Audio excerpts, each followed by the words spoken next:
Why did the United States attack Libya, Iraq, Afghanistan, and Yemen? Why are U.S. operatives helping to destabilize Syria? And why is the United States government so intent on taking down Iran, in spite of the fact that Iran has not attacked any country since 1798? And what's next? What are we headed for? When you look at the current trajectory that we're on, it doesn't make any sense at all if you evaluate it based on what we're taught in school. And it doesn't make any sense if you base your worldview on the propaganda that the mainstream media tries to pass off as news. But it makes perfect sense once you know the real motives of the powers that be. In order to understand those motives, we first have to take a look at history. In 1945, the Bretton Woods Agreement established the dollar as the world reserve currency, which meant that international commodities were priced in dollars. The agreement, which gave the United States a distinct financial advantage, was made under the condition that those dollars would remain redeemable for gold at a consistent rate of $35 per ounce. The United States promised not to print very much money, but this was on the honor system, because the Federal Reserve refused to allow any audits or supervision of its printing presses. In the years leading up to 1970, expenditures in the Vietnam War made it clear to many countries that the U.S. was printing far more money than it had in gold. And in response, they began to ask for their gold back. This, of course, set off a rapid decline in the value of the dollar. The situation climaxed in 1971 when France attempted to withdraw its gold and Nixon refused. On August 15th, he made the following announcement. I have directed the Secretary of the Treasury to take the action necessary to defend the dollar against the speculators. I have directed Secretary Connally to suspend temporarily the convertibility of the dollar into gold or other reserve assets, except in amounts and conditions determined to be in the interest of monetary stability and in the best interest of the United States.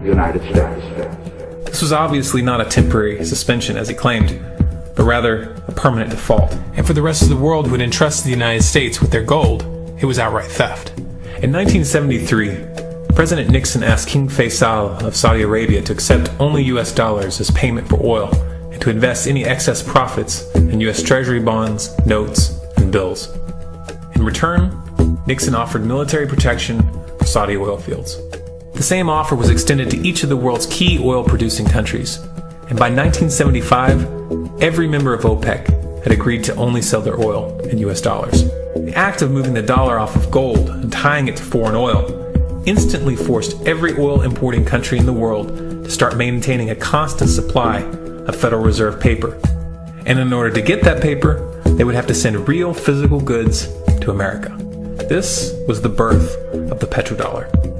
Paper went out, everything America needed came in, and the United States got very, very rich as a result. It was the largest financial con in recorded history.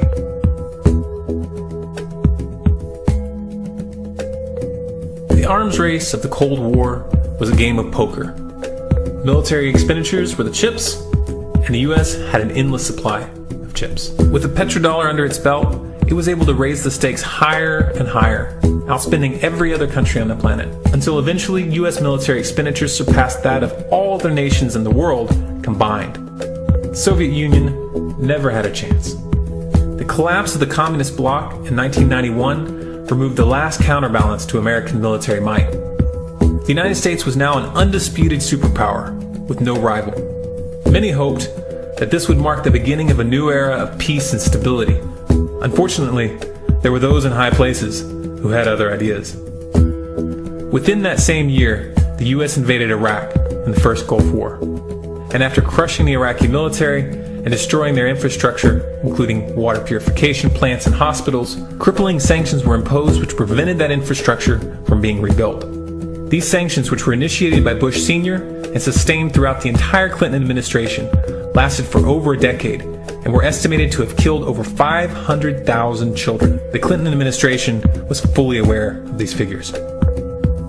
We have heard that 500,000 children have died. I mean, that's more children than died in Hiroshima. And you know, is the price worth it? I think this is a very hard choice, but we think the price is worth it. Miss Albright, what exactly was it that was worth killing 500,000 kids for? In November of 2000, Iraq began selling its oil exclusively in euros. This was a direct attack on the dollar and on U.S. financial dominance, and it wasn't going to be tolerated. In response, the U.S. government, with the assistance of the mainstream media, began to build up a massive propaganda campaign claiming that Iraq had weapons of mass destruction and was planning to use them. In 2003, the U.S. invaded, and once they had control of the country, oil sales were immediately switched back to dollars. This is particularly notable due to the fact that switching back to the dollar meant a 15 to 20% loss in revenue due to the euro's higher value. It doesn't make any sense at all unless you take the petrodollar into account. So I came back to see him a few weeks later, and by that time we were bombing in Afghanistan. I said, "Are we still going to war with Iraq?" And he said, "Oh, it's worse than that." He said, he reached over on his desk, he picked up a piece of paper, he said, I just got this down from upstairs, meaning the Secretary of Defense's office today, and he said, "This is a memo that describes how we're going to take out 7 countries in 5 years, starting with Iraq and then Syria, Lebanon, Libya, Somalia, Sudan, and finishing off Iran. Let's take a look at the events of the past decade and see if you see a pattern. In Libya, Gaddafi was in the process of organizing a bloc of African countries to create a gold-based currency called the dinar, which they intended to use to replace the dollar in that region. US and NATO forces helped destabilize and topple the Libyan government in 2011, and after taking control of the region, US armed rebels executed Gaddafi in cold blood and immediately set up the Libyan central bank. Iran has been actively campaigning to pull oil sales off of the dollar for some time now, and it has recently secured agreements to begin trading its oil in exchange for gold. In response, the US government, with mainstream media assistance, has been attempting to build international support for military strikes on the pretext of preventing Iran from building a nuclear weapon. In the meantime, they established sanctions which US officials openly admit are aimed at causing a collapse of the Iranian economy. Syria is Iran's closest ally, and they are bound by mutual defense agreements.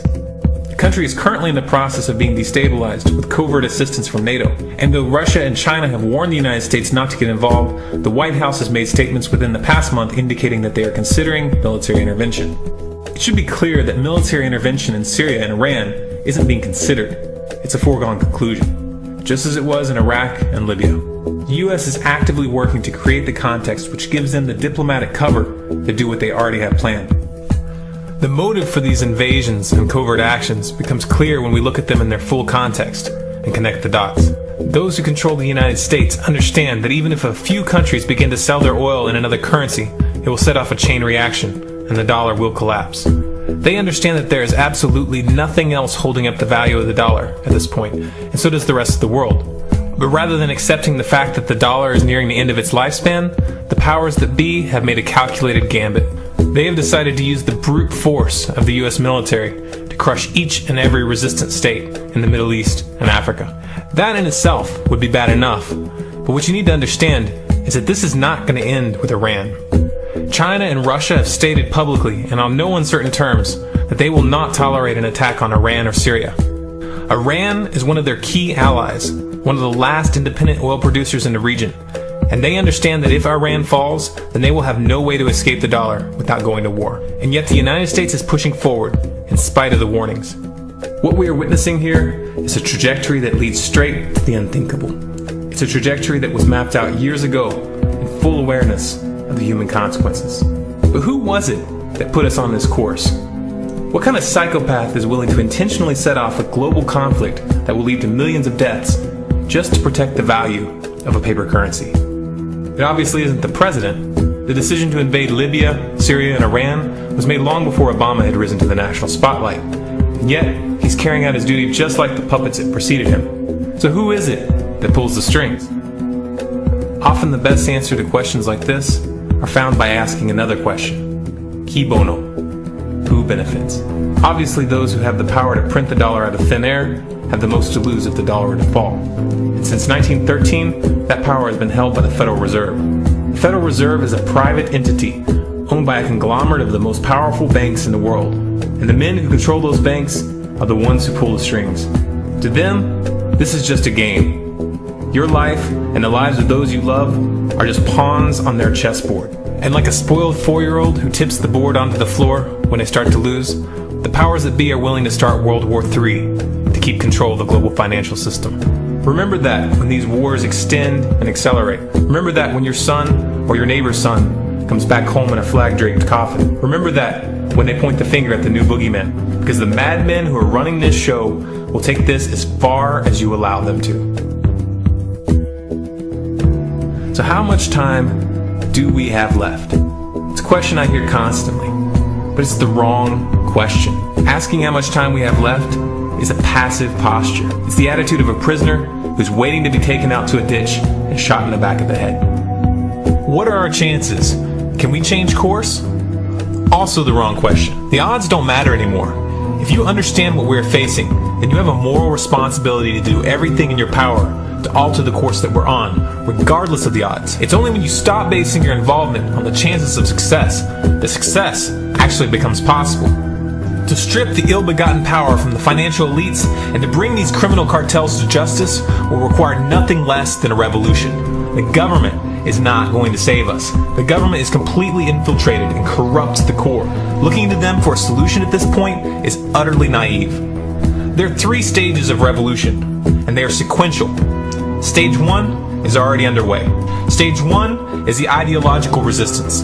In this stage, we have to actively work to wake up as many people as possible about what is happening and the direction we're headed. All revolutions originate from a shift in the mindset of the population, and no other meaningful resistance is possible without it. Success in this stage of the game can be measured by the contagion of ideas. When an idea reaches critical mass, it begins to spread on its own and seeps into all levels of society.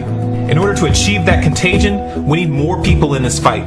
We need more people speaking out, making videos, writing articles, getting this information onto the national and international stage. And we especially need to reach the police and the military.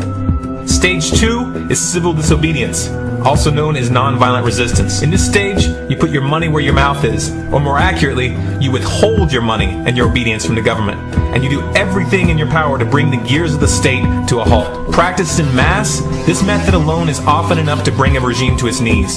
However, if you fail at this stage, Stage 3 is inevitable. Stage 3 is direct physical resistance. Direct physical resistance is the last resort, and it should be avoided and delayed as long as possible. And it should only be invoked after all other options have been thoroughly exhausted.